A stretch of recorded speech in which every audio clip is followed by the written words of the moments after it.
This video will show how to find the pH of various solutions. We're going to start with just the first part of it. We're not going to actually find the pH, but we're going to prepare to find the pH. We've already talked about acids and bases, weak acids, strong acids, weak bases, and strong bases. This video we're going to talk about how to find the pH from those. We are actually not going to be finding the pH. We're going to do the first part, which is identification of the strong acids, weak acids, strong bases, and weak bases.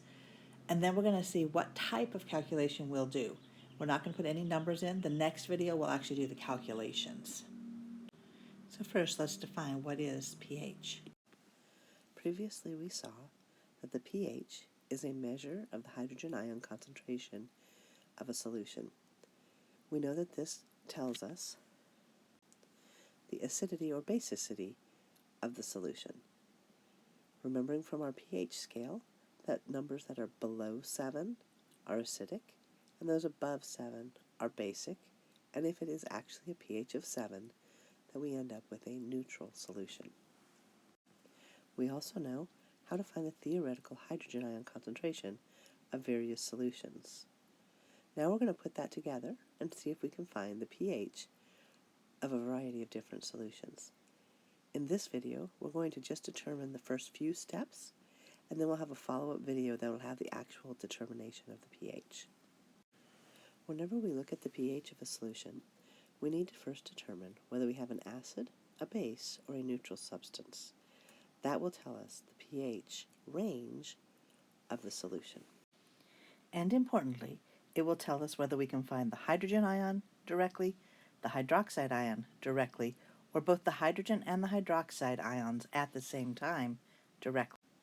The second step is to always determine whether you have a strong acid, a weak acid, or a strong base or a weak base, or if the substance is neutral. If we find that we have either a strong acid or a strong base, we will be able to know the exact number of the theoretical pH of the solution. On the other hand, if it is a weak acid or base, we won't know the exact number, but we will know that it is a range between what it would have been if it was strong and what it would be if there were no added acid or base. And finally, if we know it's neutral, of course, we will know exactly what the pH is.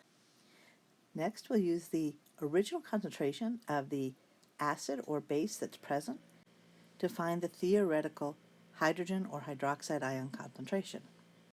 From those hydrogen or hydroxide ion concentrations, we can calculate the pH or the pOH of the solution. If we find the pOH, we will have to do an additional step to find the pH of the solution. For this video set, we're only going to do parts 1 and 2. We'll do set 3 and 4 in a separate video. These are the questions from your lecture notes, with 2 additional questions added to the top. What I'd like you to do is go through all of this list and identify in each question whether you're talking about an acid, a base, or a neutral solution. Very simply, you're going to look at the formula and decide whether it's acidic, basic, or neutral, remembering that an acid starts with hydrogen, a base will start with a metal or ammonium and end with hydroxide, and a neutral substance is neither acidic nor basic. So it could be a covalent or it could be a salt, but it will not be an acid or a base. Please pause the video as you label each solution acidic, basic, or neutral. All right, let's start with letter A. So we notice that the solution is HCl. It starts with an H. This is an acid. And in letter B, we have HNO3. That starts with a hydrogen, and so that tells us it's an acid. And in letter C, HF, again, an acid. Letter D, we have HF and HI. Those are both acids. And in letter E, we have HC2H3O2, acetic acid, which again is an acid. Letter F, we have NaOH, starts with a metal, ends with OH. That tells us this is a base. Letter G, we have KOH, starts with a metal, ends with hydroxide, again a base. Letter H, we have NH4OH. This is starting with ammonium, ending with hydroxide, and so we have a base. Letter I, we have NH4OH and LiOH, so ammonium hydroxide and lithium hydroxide. and those are both bases. We go up to letter J up here. We see we have potassium and chloride, not an acid, not a base. That makes this a neutral solution. And letter K, we have HF and NH4OH. HF is an acid, NH4OH is a base. Now the second step of the process is to identify whether these are strong acids, weak acids, strong bases, weak bases, or if they're neutral, just that they're neutral. So we're going to split these into 3 different categories. The first category will be all of the acids. The second grouping will be all of the bases. And then finally we'll have another grouping which is for the neutrals or the ones that are a mixture. So we'll have A, B, C, D, E for the acids, F, G, H, I for the bases. J and K will be in our last grouping, which is our neutrals and mixture of acids and bases. So we're going to focus on the acids first. For this, why do we look at whether it's an acid, base, or neutral? Well, it ends up that we know it's an acid. That means that it tells us directly what the hydrogen ion concentration is. Also, because we know it's an acid, we know that the pH will be below 7. Now the second step was to identify whether we have a strong acid or a weak acid present. So go through each of these and identify whether you are looking at a strong acid or a weak acid for each of the solutions. Pause your video while you do this. So letter A, we have HCl. HCl is one of our 7 strong acids, so this is a strong acid. Letter B, we have HNO3. Again, one of our 7 strong acids, so this is a strong acid. Letter C, we have HF. HF is a weak acid. It's not one of the strong acids, so we know that it must be weak if it's not strong. Letter D, we have HF, again, a weak acid, and HI, a strong acid. And for letter E, we have a weak acid. Now, what do we do with this information? So let's start with letter A. We see that we have HCl. Because it's an acid, we know it's going to tell us the hydrogen ion concentration. Because it's a strong acid, we know exactly what that theoretical hydrogen ion concentration is, so we're going to put an equal sign for that. Let's look at letter B. It's an acid, so it tells us the hydrogen ion concentration directly.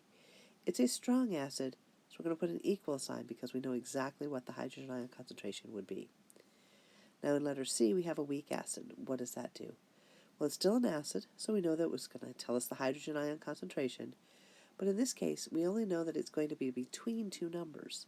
It's going to be between what this acid concentration would be if it were a strong acid, that would be 100% ionized, and if there were no acid added to the water, which is 0% ionized.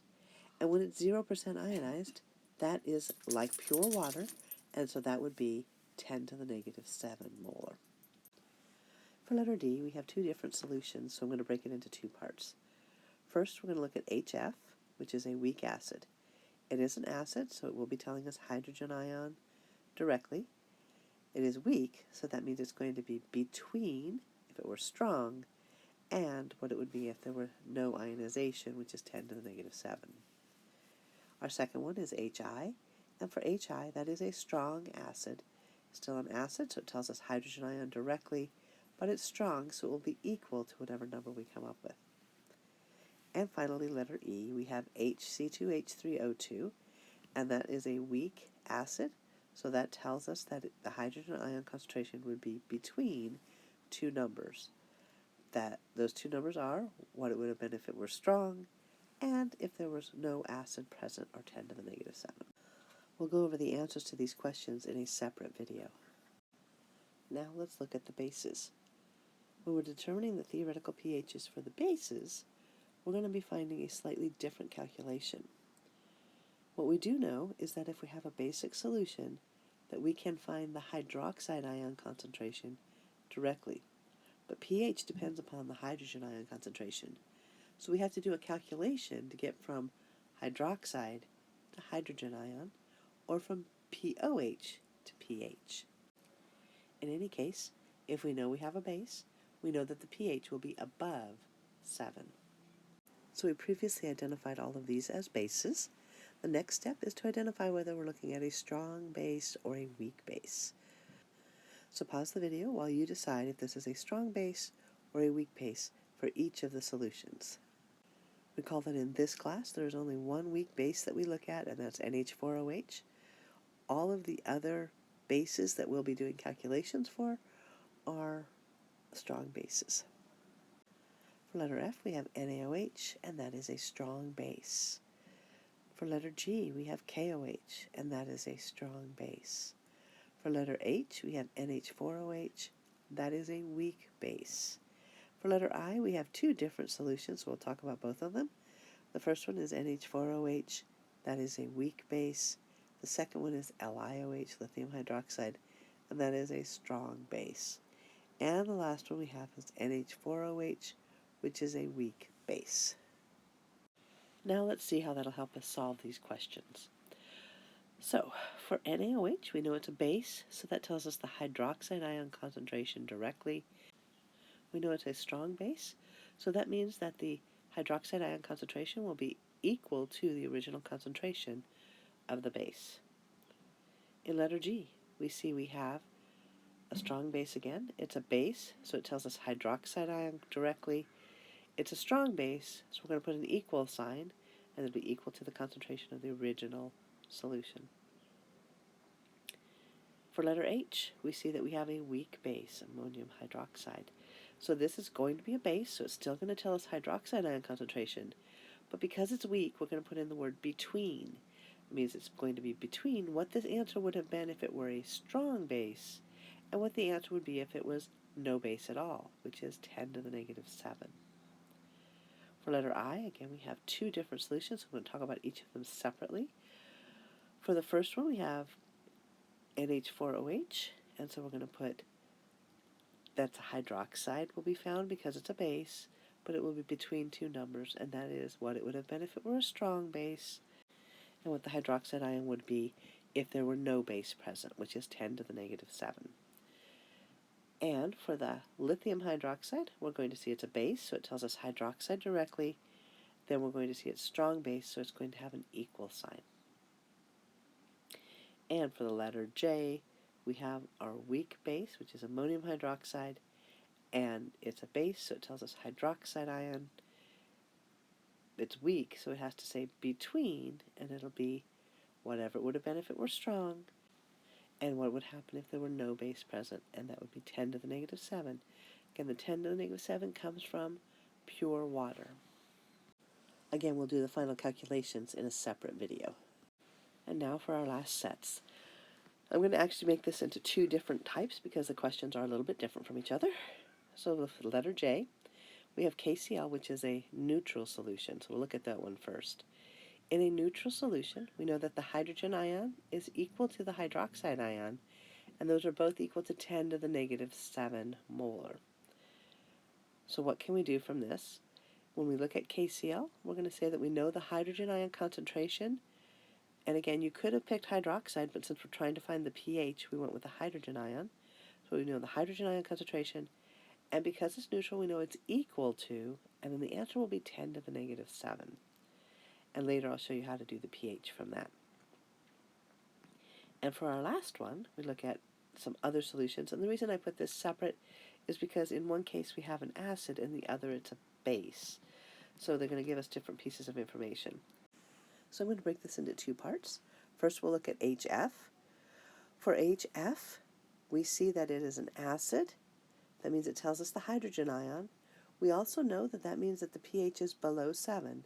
But this can tell us the hydrogen ion. This is a weak acid, so we know it's going to be between. And the numbers it's going to be between is what the answer would have been if it were a strong acid and if there were no acid added, which is 10 to the negative 7 molar in hydrogen ion. Next, we'll look at the NH4OH. We see that it is a base, so it's going to tell us the hydroxide ion directly, but we can also see that that is a base, so the pH will be above 7.